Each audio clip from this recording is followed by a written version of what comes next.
La acción de cesación en materia de infracción de derechos de propiedad industrial. Conferencista José Mazaguer Fuentes, catedrático de Derecho Mercantil, España. Lo que se va a decir a continuación vale tanto para patentes como para marcas, como para diseños industriales, como también para derecho de autor y derechos afines, obtenciones vegetales, topografías de productos semiconductores, indicaciones geográficas de procedencia, vale absolutamente para todo aquello que tenga un derecho de exclusiva sobre un bien inmaterial. Esta presentación girará en torno a estos ejes, estos puntos. Haremos una introducción para situar la cuestión, seguiremos con un repaso del régimen jurídico, centrándonos en los textos internacionales y regionales. Abordaremos la cuestión de la naturaleza de la acción de cesación y, en particular, lo que me importará será resaltar la naturaleza unitaria de todas las medidas inhibitorias de la infracción, encaminadas a impedir la infracción. Miraremos los presupuestos de estas acciones de cesación, el alcance y el contenido de la cesación y, finalmente, una cuestión que queda abierta, al menos en el ámbito de la Unión Europea, como es la posibilidad de que se sustituya la cesación por una indemnización de daños y perjuicios en la resolución judicial. Los derechos de propiedad intelectual, los derechos de propiedad industrial, se caracterizan por su contenido negativo. Atribuyen al titular del objeto protegido el derecho a impedir que otros, sin su consentimiento, realicen los actos que en cada uno de los sistemas de protección jurídica de estos bienes inmateriales se consideran infractores. Y para ello, para la defensa de este derecho, se atribuyen un conjunto de acciones, de pretensiones encaminadas a la obtención de distintos remedios. Acciones que son de distinta naturaleza también. Hay acciones civiles y acciones penales, y las hay de orden administrativo en cuanto hace a dirimir los conflictos de acceso al registro. En esta oportunidad nos centraremos en la acción de cesación. Es importante decir que en los tratados internacionales y en los textos regionales estas acciones se configuran con carácter abierto. Hay un elenco, es cierto, hay un listado de acciones, pero en todos los casos ese listado de acciones no es exhaustivo. Los remedios que pueden pedirse ante los tribunales del orden civil, que es lo que nos ocupa en los casos de infracción, no son unos remedios tasados. Todo aquello que sea adecuado para la salvaguarda del derecho de propiedad industrial correspondiente, nos dice la legislación española, es una medida apropiada para ser solicitada de los tribunales y obtenida como mecanismo de defensa. Y veremos esto que tiene alguna importancia en el caso de la acción de cesación. La acción de cesación, que es en la que nos fijaremos en esta oportunidad, ocupa un papel fundamental en la protección jurídica, en la defensa de los derechos de propiedad industrial. Si el derecho de propiedad industrial es un jus prohibendi, es un derecho de exclusión, el remedio procesal es la prohibición, la orden de cesación. Pero esta orden de cesación tiene unos componentes, unos perfiles especiales, unos perfiles característicos. En primer lugar, es una cesación en sentido amplio. Lo veremos con posterioridad, pero aunque nos utilicemos porque se ha consolidado la expresión acción de cesación, lo cierto es que su contenido, el objeto, los remedios que caben bajo esta denominación, comprenden la cesación en sentido estricto, es decir, la orden de interrumpir, de poner fin a una infracción que está teniendo lugar, pero también cabe la prohibición de reanudación, de repetición de lo que se hizo en el pasado con infracción de derechos de propiedad intelectual y se ha suspendido.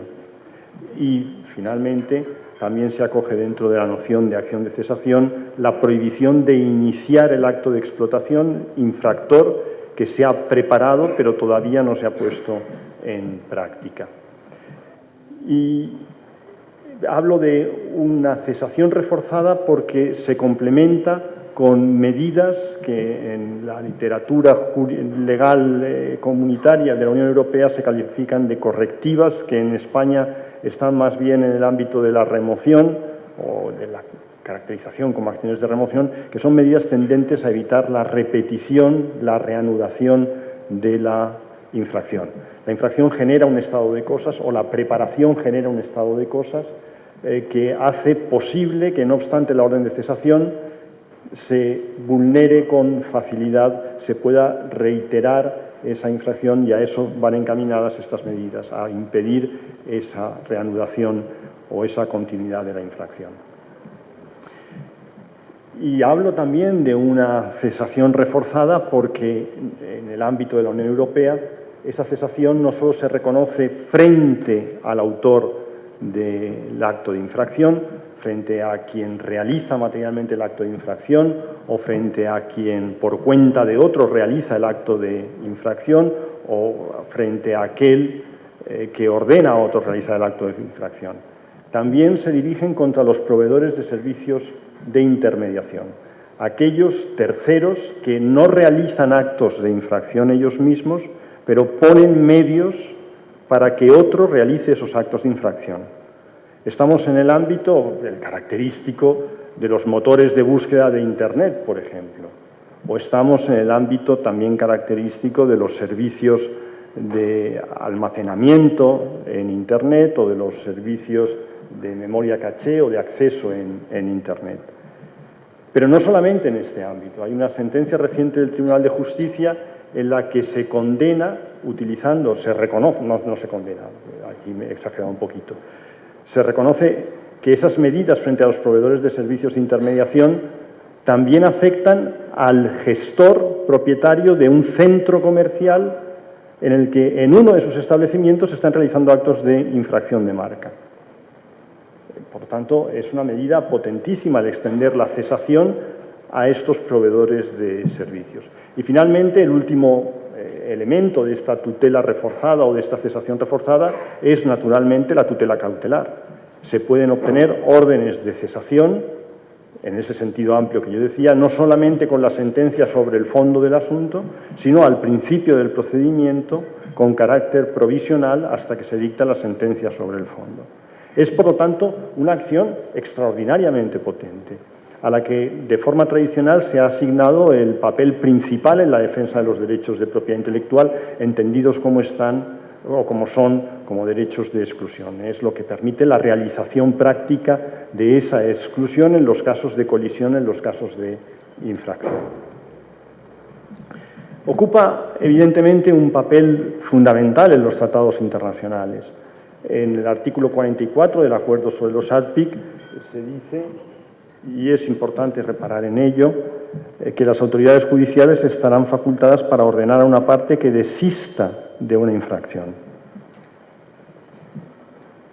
Desistir de la infracción. Me quedo con la idea de que no es interrumpir la infracción, de que no es cesar en la infracción, es abandonar la infracción, lo que comporta también un elemento de anticipación, y estoy llevando probablemente el agua a mi molino, como decimos ahí. Y en los textos de derecho regional nos encontramos con los artículos 10, 11 y 12 de la Directiva 2004/48, en los que se regula, en primer lugar, las medidas correctivas, es decir, aquellas medidas adecuadas respecto de mercancías que infringen un derecho de propiedad intelectual, respecto a los materiales e instrumentos que sirvan principalmente para la creación o fabricación de los productos infractores.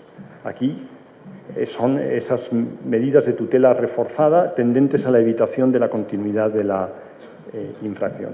Y tenemos en el artículo 11 la acción de cesación propiamente dicha y en el artículo 12 la posibilidad de que los Estados miembros sustituyan en determinados casos, lo miraremos al final, la cesación por una indemnización adecuada que satisfaga razonablemente los intereses del titular del derecho infringido. La naturaleza. Decía yo que tiene una naturaleza unitaria, que bajo esta acción caben distintos remedios, todos ellos encaminados a poner fin a la infracción o a evitar la comisión de la infracción. De hecho, algún sector de la doctrina se ha referido a esta acción no como acción de cesación, sino como acción inhibitoria. comprendiendo, por lo tanto, 3 modalidades en función de los remedios concretos que se puedan establecer.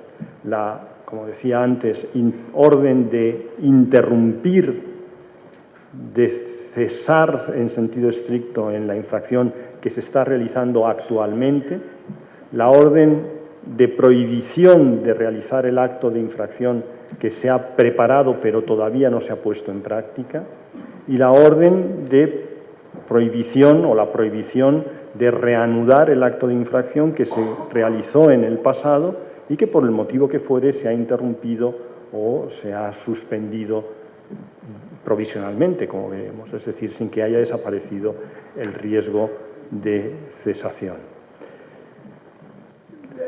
En los textos legales, con frecuencia, no aparece esta cuestión claramente concretada.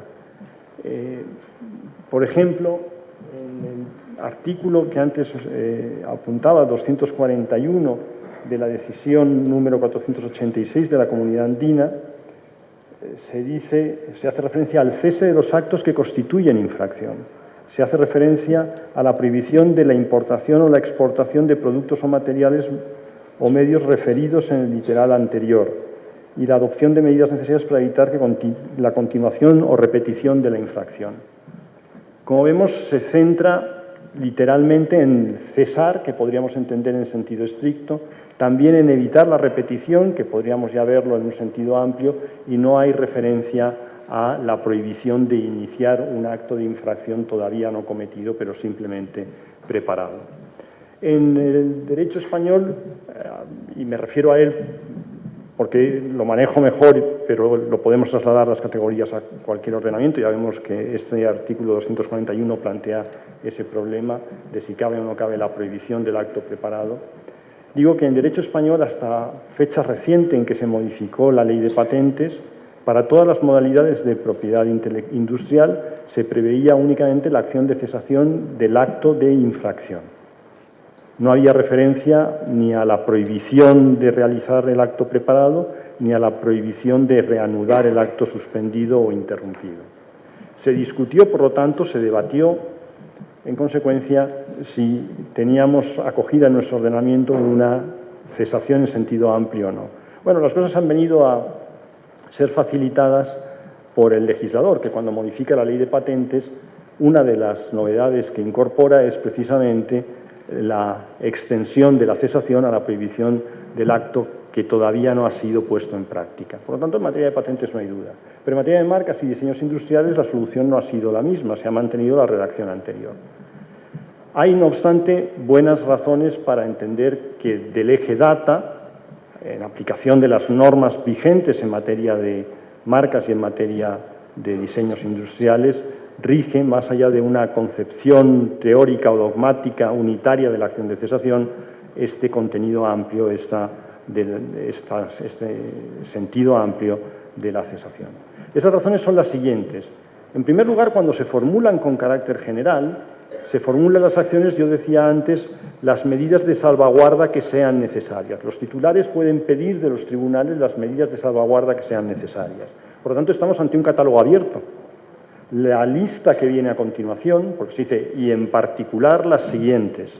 La lista que viene a continuación es una lista abierta, es un catálogo no exhaustivo, sino simplemente ejemplificativo de aquellas medidas que son típicamente las más adecuadas para salvaguardar los derechos de propiedad industrial, pero no las únicas apropiadas a este efecto. Y eso lo tenemos también en el artículo 241 de la decisión 486 de la Comunidad Andina. El demandante o denunciante podrá solicitar a la autoridad nacional competente que ordenen, entre otras, una o más de las siguientes medidas. Por lo tanto, es un catálogo igualmente abierto. Lo que nos tenemos que preguntar entonces es si la prohibición de realizar el acto todavía no ejecutado, pero sí, sino simplemente preparado, es una medida adecuada para salvaguardar el derecho de exclusiva. Y la respuesta es naturalmente que sí. Lo mismo sucede en el ámbito de la directiva. El artículo 11 que mencionaba con anterioridad, que es el que recoge la orden de cesación, no hace referencia a la prohibición del acto preparado, pero el artículo 3.2 establece la obligación de los Estados miembros de establecer medidas disuasorias de la infracción que sean adecuadas y proporcionadas. Y una medida disuasoria por su propia naturaleza de la infracción es naturalmente la prohibición de ejecutar el acto de infracción que se ha preparado. Pero es que además en ADPIC tenemos la misma aproximación. Recuerden que lo decía al principio, desistir de la infracción. Y desistir de la infracción es abandonar la infracción cometida y la infracción preparada. Por lo tanto, tenemos, como decía antes, una acción unitaria de cesación que comprende cesación en sentido estricto, prohibición de reanudación y prohibición de ejecución de lo que simplemente se ha preparado. Y a esa se añaden otras medidas para evitar la continuidad y realización del acto de del acto de infractor de derechos de propiedad intelectual, como es típicamente la retirada del mercado de los productos infractores, el embargo de los productos infractores y su retención, que se extiende a los medios necesarios para la fabricación de esos productos infractores, y el siguiente paso, se va todavía más lejos, es la destrucción de esos medios que están especialmente o principalmente ajustados para realizar la fabricación de los productos infractores. En materia de patentes, en España se prevé una matización.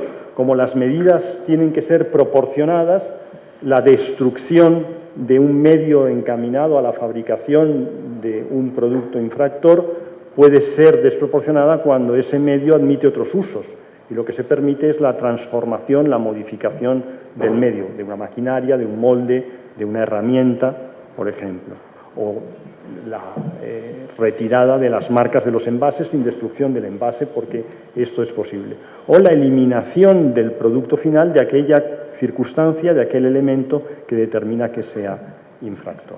Y en materia de marcas y diseños industriales cabe también a elección del titular de si así lo pide el titular de la marca o del diseño infringido, cabe la entrega a entidades con fines humanitarios para que salgan del circuito comercial. De esta manera se evita los efectos prácticos o el riesgo de que esas mercancías acaben en el mercado con los efectos negativos correspondientes.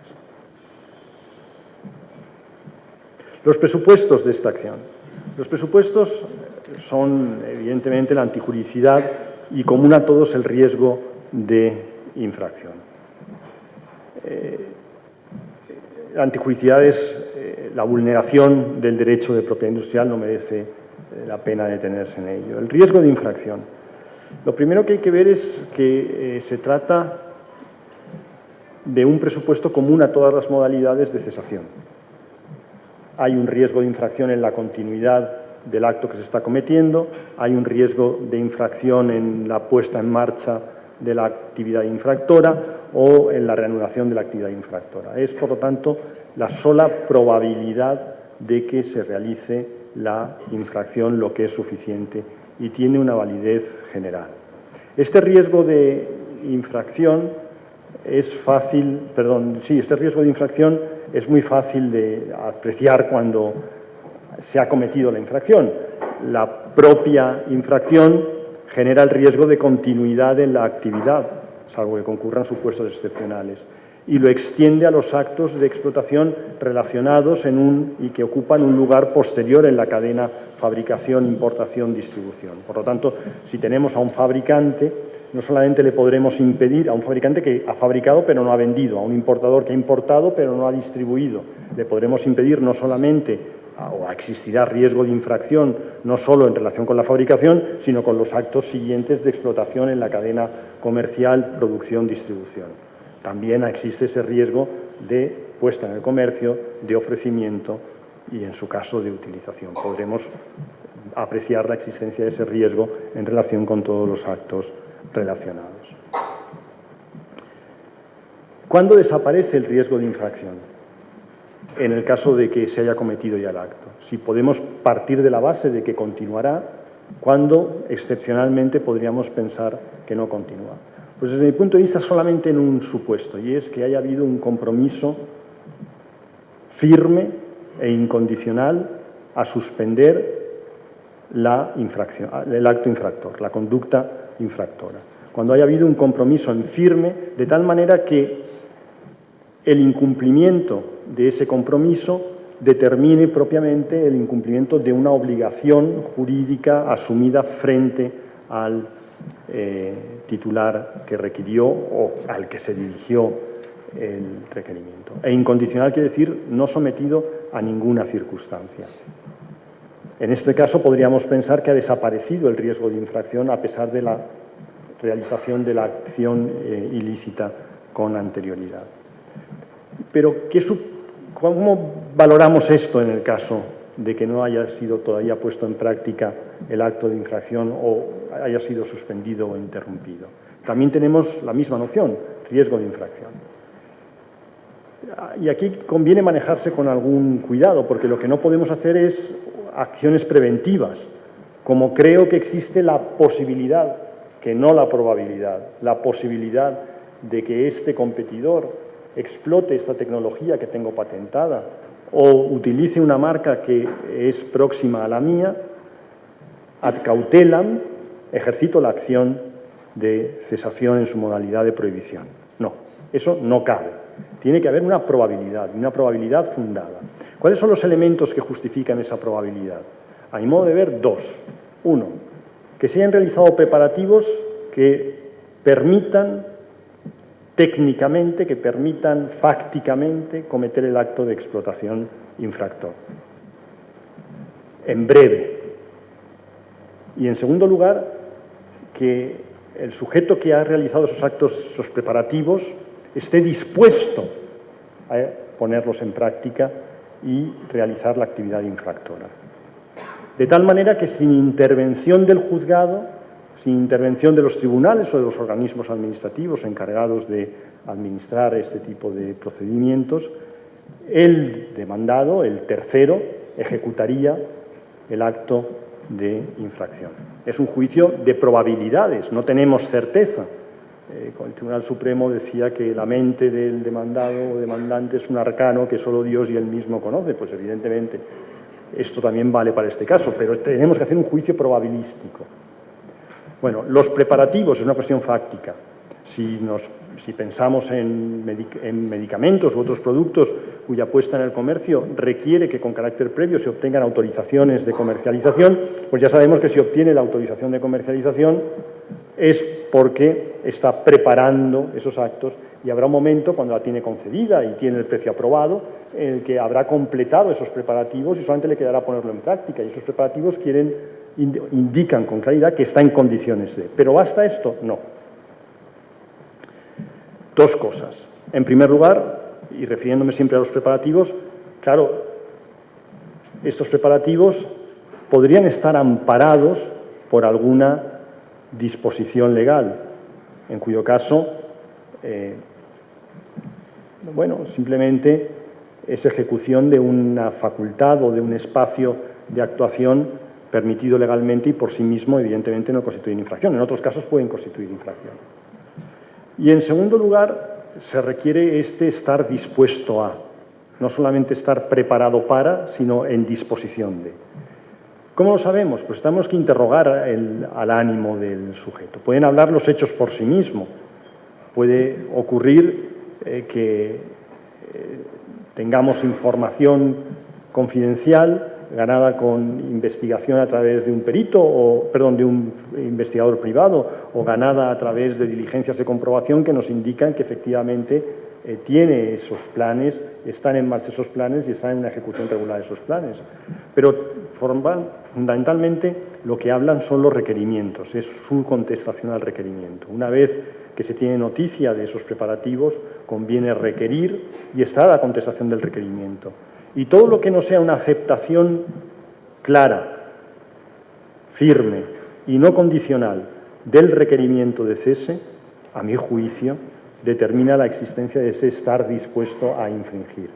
Por lo tanto, no son aceptables o son determinantes de la existencia de esa predisposición para infringir aquellas contestaciones que reclaman el derecho a realizar esa conducta, aquellas contestaciones que manifiestan la nulidad del título invocado, aquellas manifestaciones que se limitan a decir esto es un secreto empresarial y yo no le voy a informar de mis planes comerciales, aquellas manifestaciones que indican que, bueno, tengo en cuenta su requerimiento y cuando me decida ya haré lo que proceda.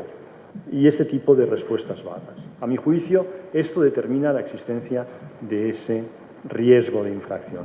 El segundo componente, el estar dispuesto a. La inminencia. ¿Pedimos también una inminencia en estos casos? Es decir, que sea inmediato. Yo creo que no. En derecho español lo podemos manejar con cierta soltura a la vista del tenor de las disposiciones que son aplicables en esta materia. En materia de patentes, decía, se establece la acción de cesación o, en su caso, la de prohibición de los actos de infracción todavía no cometidos. Cuando estos no se hubieran cometido, su prohibición. En cambio, en materia de medidas cautelares, sí se hace una referencia expresa a la inminencia. Se puede pedir como medida cautelar la cesación provisional o la prohibición cuando los actos de infracción sean inminentes. ¿Esa inminencia tiene carácter sustantivo? No, tiene carácter procesal. Lo que está haciendo es incorporar a la norma una exigencia concreta del periculum in mora. La inminencia de la infracción no significa ni más ni menos que se producirá antes de que se haya dictado sentencia, de que concurren circunstancias que permitan concluir que antes de que se haya dictado sentencia y, por lo tanto, cuestionando su utilidad práctica, habrá habido actos de infracción. Y no se traslada, en cambio, al ámbito sustantivo, de los presupuestos de la acción, que, en cambio, solamente requieren el que, sin que medie la actividad judicial, habrá infracción en un momento determinado en el futuro. No son supuestos o presupuestos de la acción ni la culpa ni el daño. Y hay aquí una duda, la explotación del derecho de propiedad industrial que se dice infringido. Recordemos que en materia de patentes hay una obligación de explotar la tecnología, la invención patentada, que en materia de marcas lo mismo. ¿Puede el titular de la marca, el titular de la patente, que no la explota, obtener acciones de cesación? La cuestión parece clara, pero tiene muchos matices. En primer lugar, para marcas lo tenemos solucionado en Europa con la intervención de la jurisprudencia del Tribunal de Justicia. En el caso Matec lo dice bien claro. A pesar de que el titular no haya utilizado, puede existir riesgo de confusión. Y si existe riesgo de confusión, existe razón para que proceda la acción de cesación. En materia de patentes tenemos un remedio distinto que pasa por la obtención de una licencia obligatoria. Parecería que con carácter general no se requiere. Donde en cambio sí se ha requerido, y creo que hay buenos motivos para requerirlo, es en el ámbito de medidas cautelares. La Ley de Patentes española, que regula esta materia con carácter general para patentes, marcas y diseños industriales, establecía antes de su modificación que uno de los requisitos específicos de las medidas cautelares es la demostración de que se está explotando efectivamente la patente, la marca y, por excepción, no el diseño industrial, porque había una norma que lo excluía. Los tribunales entendieron que esta era una concreción, tanto Audiencia Provincial de Barcelona como Audiencia Provincial de Madrid, que era una concreción del periculum in mora. Entonces, el hecho de que haya desaparecido en la reforma reciente no debería llevar a excluir la posibilidad de que, en ausencia de explotación efectiva, se produzca esta falta de periculum, esta falta de razón de urgencia para adoptar las medidas cautelares. Y es muy evidente en algunos casos, por ejemplo, cuando el titular de la patente ha realizado una oferta pública de licencias o no la explota por sí, sino mediante la concesión de licencias sin carácter exclusivo. Cuando concurren varios licenciatarios en el territorio nacional, en el territorio licenciado, que compiten entre sí, pues parecería que el interés que tiene la explotación de la invención el titular no es un interés de exclusión sin un interés, o de explotación, mejor dicho, sin un interés estrictamente pecuniario o de retribución. Y en este contexto deberíamos entender bien que no hay periculum in mora, porque no se va a producir un cambio que determine la inutilidad práctica de la sentencia el día que se dicte, porque esa utilidad se irá teniendo, que es la indemnización de daños y perjuicios. Y podríamos también verlo como una manifestación de la desproporción de la medida cautelar. No era necesario incidir tanto en la conducta ordinaria del demandado como para impedirle la continuación o la puesta en práctica de la explotación que tiene, cuando el remedio razonable a la vista de las circunstancias del caso sería la indemnización. Por lo tanto, es criterio que hay que manejar con cuidado, atendiendo a las circunstancias de cada uno de los casos. El alcance, pues ya lo hemos visto. La cesación en sentido estricto, la prohibición de reiteración, la prohibición de realización y las medidas tendentes a evitar la infracción. Más interesante parece el alcance, que debería haber aquí puesto también objetivo y subjetivo. El objetivo, claro, el titular del derecho no puede pedir que se extienda la orden de cesación más allá de los productos o servicios infractores que son objeto del procedimiento. Este tipo de cláusulas de estilo en los suplicos, estos que son objeto del... que impida usted, o sea, que se ordene la cesación de los actos de fabricación del medicamento X. Lo tenemos muy fácil, del medicamento X. Está perfectamente delimitado. Del medicamento X o de otro que sea similarmente infractor. Ya no lo tenemos claramente identificado. Tiene que referirse la orden de cesación a los productos que son objeto, o a los servicios o a las actividades que son objeto del procedimiento, a las marcas que son objeto del procedimiento y no a otras distintas. Veremos que esto ha planteado algún tipo de problema. Claro, si se introducen ligeras modificaciones, no parece exigible el acudir a un nuevo procedimiento, porque la sentencia se limitará, si se hace a mi modo de ver como debe hacerse, es decir, refiriéndose en concreto a los productos infractores que son objeto del procedimiento, actividades o servicios o lo que fuere. La pequeña modificación no debe dar lugar a un nuevo procedimiento declarativo con la correspondiente orden de cesación, debe ventilarse en la fase de ejecución. Son sustancialmente los mismos productos y en la fase de ejecución acudir a los mecanismos correspondientes.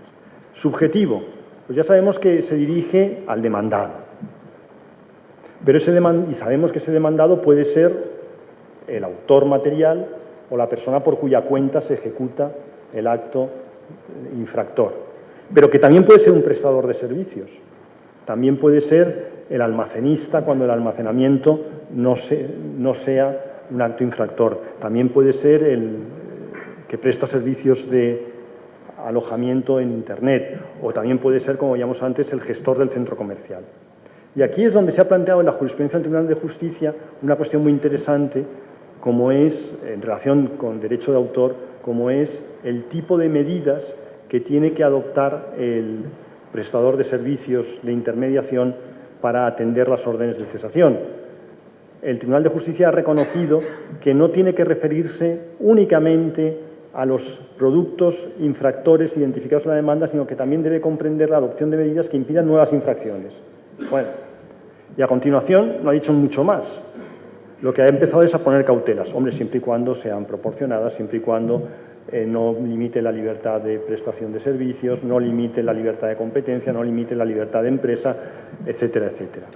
Y lo que ha acabado es por excluir los filtros de carácter general de contenidos en una sentencia en materia de derecho de autor. Por lo tanto, está el principio de que la orden de cesación puede tener un alcance mayor que el de los productos o servicios que son objeto del procedimiento, pero no está determinado ese mayor alcance y, sobre todo, lo que no está determinado es el tipo de actuaciones que son requeridas. La duración de la orden de cesación debe ser la del derecho de exclusiva, está claro. Bueno, está claro hasta que llegamos a los asuntos complicados. ¿Qué ocurre cuando la infracción consiste en actos de preparación de la puesta en comercio que son ellos mismos infractores. ¿Qué ocurre cuando se ha fabricado el producto pero no se ha puesto en el comercio? Justamente antes de que comience o de que se expire la patente. En el año anterior yo fabrico, almaceno y no comercializo. Pero estaré en condiciones de hacerlo el día cero. En estos casos los tribunales han admitido una protección trampolín, que se llama, la extensión de la cesación más allá del periodo de duración de vigencia de la patente, en concreto es de la patente, para compensar la ventaja competitiva que significa la infracción anterior mediante fabricación. No han acudido a la indemnización de daños y perjuicios, que habría sido la alternativa, sino a extender durante algún tiempo la orden de cesación. Orden de cesación que solamente afectará al que infringió vigente la patente. Evidentemente no se trata de una extensión de la duración de la patente frente a todos. Hay una sentencia de Audiencia Provincial de Barcelona en este sentido y que está respaldada por jurisprudencia del Tribunal de Justicia de la Unión Europea. El contenido es un contenido esencialmente negativo, es no hacer, y en ejecución de sentencia será deshacer lo hecho si es que se puede deshacer. Pero en ocasiones hay un contenido positivo, ya hemos visto algunos casos. Por ejemplo, si se cesa en la realización de una publicidad que infringe la marca de un tercero, habrá que retirarlo de la valla, no basta la cesación. Habrá que ordenar que se comunique a televisión o a la radio que deje de emitir el anuncio infractor o a la prensa que deje de publicarlo. Pero si consiste en la retirada del mercado, habrá que exigir que el demandado condenado se dirija a sus clientes o a aquellos que por su cuenta tienen los productos infractores y los retire del mercado. Por lo tanto, también incluye un aspecto positivo, un hacer positivo, no es meramente negativo. Y las multas coercitivas o indemnizaciones coercitivas se ha previsto ya, estaba contemplado en la directiva de la Unión Europea y se ha previsto ya expresamente para todas las modalidades de propiedad industrial en la legislación española que con la sentencia se deberán establecer las indemnizaciones coercitivas para aquellos casos en los que no se atenga la orden de cesación o estas medidas tendentes a evitar la infracción. Aquí hay una discusión acerca de cuándo tiene que establecerse el importe.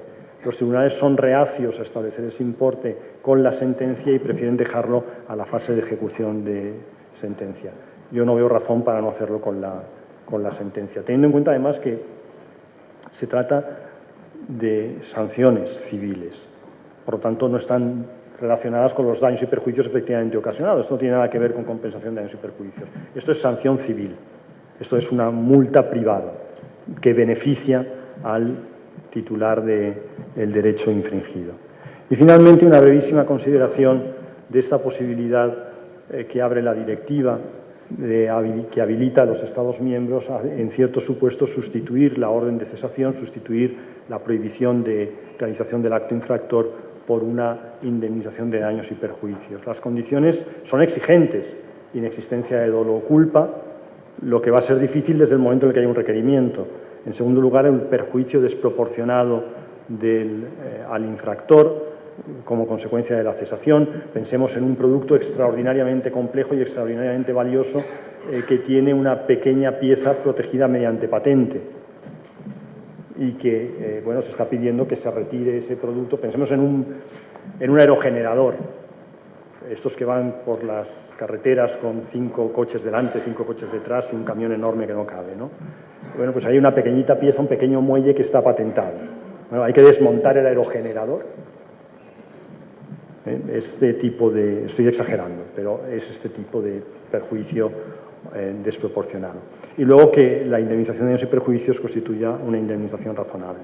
El caso es que la legislación española no lo ha hecho cuando hay una serie de supuestos en los que claramente tiene sentido y que van incluso más allá de los que prevé la directiva, como es el de las entidades que no ejercitan los derechos, es decir, que no explotan los derechos, las non-practicing entities, los llamados patent trolls, los bandidos de las patentes, el que ha realizado un FRAN, una oferta de concesión de una licencia equitativa y en términos no discriminatorios, los pools de patentes que también tienen políticas de licencia o los componentes no esenciales, que es el caso que yo mencionaba anteriormente, o incluso las impurezas. En algún caso ha habido en el que la reacción química que da lugar a la obtención del principio activo correspondiente genera una impureza. Y resulta que lo que es objeto de la patente es la impureza. Y es inevitable. El producto, el valioso, el principio activo del medicamento no es infractor, el procedimiento no es infractor, pero hay un paso de síntesis química necesario para llegar a ese producto que genera una impureza en unas cantidades despreciables, pero ahí está la impureza. ¿Qué hacemos? Retiramos el medicamento y lo destruimos, porque desde luego eliminarlo no lo podemos eliminar. En esta serie de supuestos tiene mucho sentido sustituir la indemnización, la cesación por una indemnización. ¿Qué remedio nos queda? No me lo creo, voy a acabar justo. ¿Qué remedio nos queda? Pues nos queda el remedio, es que quedan 5 segundos, del abuso de derecho y demás nociones, medidas, instrumentos generales del derecho privado. Y con esto finalizo y les agradezco muchísimo su atención. Muchas gracias.